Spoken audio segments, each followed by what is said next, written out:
Hey TC, it's Tuesday, March 31st. It was really awesome to hear that you went to Disney World. So what do you think of it? I absolutely love all the Disneylands and Disney Worlds, and I've been to Disneyland Paris so many times that I pretty much can go anywhere I want and not need a map now.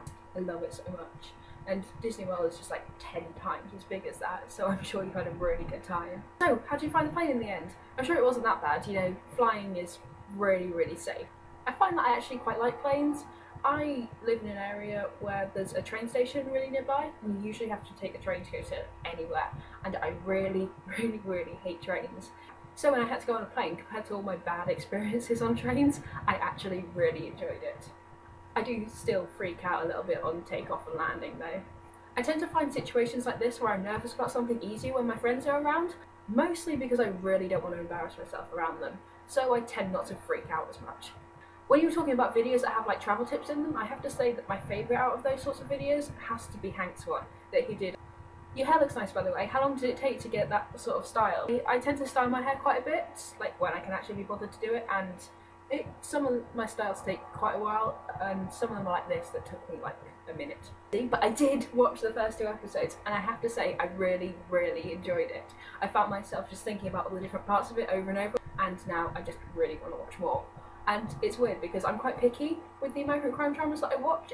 They have to have a certain style. You go too far into things like the spy genre, or too far into things like politics or law, and I kind of start not to get as interested as much because I like to focus on the people quite a bit. But I found that I couldn't stop watching this. I found that the lawyer was quite complicated. Like, one minute I was liking her, and the next I wasn't. I find her quite manipulative. And I question her morals, especially because she's a defence attorney, and then I question them even more because of other situations that have happened in them. But wondering, how does she justify it to herself, defending people who she knows is guilty? Like, I think it was the second episode, either the first or the second, I can't remember which at the moment, but she was defending a guy, and she proved that he killed someone. But she kept defending him, and then she found out who actually killed the woman. She found out it was his daughter, and she didn't do anything about it. And you kind of like, how do you do that? How do you justify someone getting away with murder?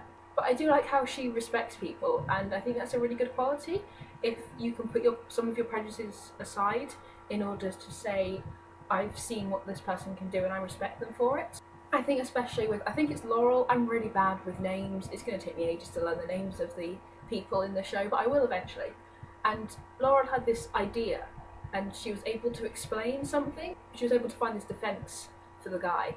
And at the end of it, the attorney, she was kind of saying well done to her, and it showed that Lauren had been able to earn her respect, which I think was really nice. And she even told her to speak up more because it showed that she respected her, not only her, but her ideas.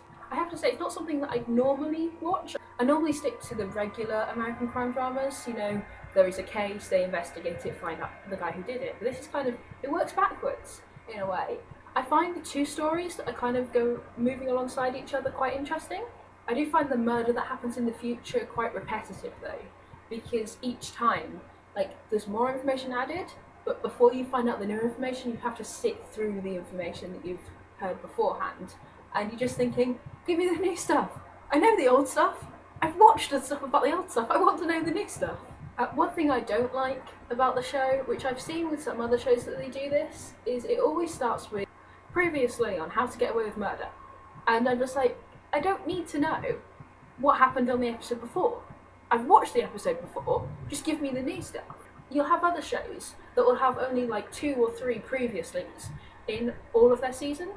And I think that's really good because it means that shows that have a previously on, they're like the big shows, they're the 2-parter shows, and it makes you want to watch them more and it makes them special. But when you have every show that's having the previously, then that thing doesn't mean as much anymore. And yes, I was reading notes when I was talking about How to Get Away with Murder because I am nerdy enough to be sat watching the 2 episodes and writing all of this stuff down as I'm doing it. Yeah. So what did you think of How to Get Away with Murder? You've actually watched another show by the same people, so how does it compare to it? Is it better? Is it worse? Can they be compared in the same way? So I am going to probably go and watch another episode of How to Get Away with Murder because you have now got me hooked on it. So I will see you on Friday. Bye!